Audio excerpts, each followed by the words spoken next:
Hey ladies and germs, today I'm going to walk you through replacing the screen on an Acer Aspire E5. The tools you'll need are a flathead screwdriver, a Phillips screwdriver, and if you're a little bit clumsy, a three-prong tool helps a lot. So let's get to it. Start off with using your screwdriver to pull the tab and take out the battery.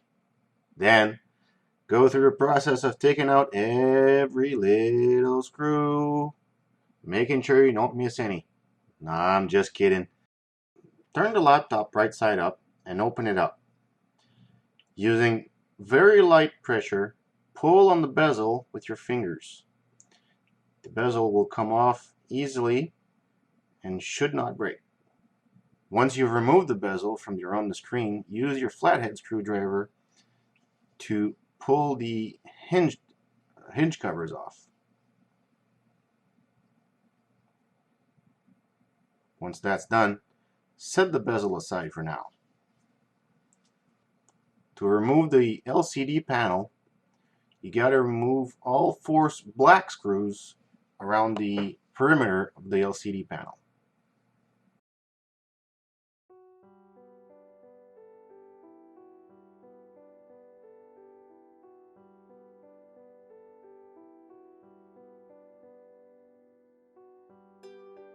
Once the screws are removed, pull the LCD panel away and set it down gently on the keyboard. You'll notice there's a connector that needs to be removed. Just pry the sticker off and it will disconnect.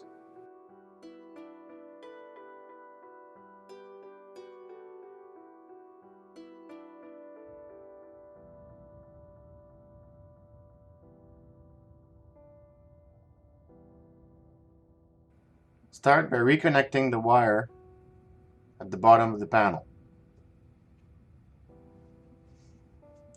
making sure that the connection is secure and complete. Place the panel back onto the top cover and put the screws back in.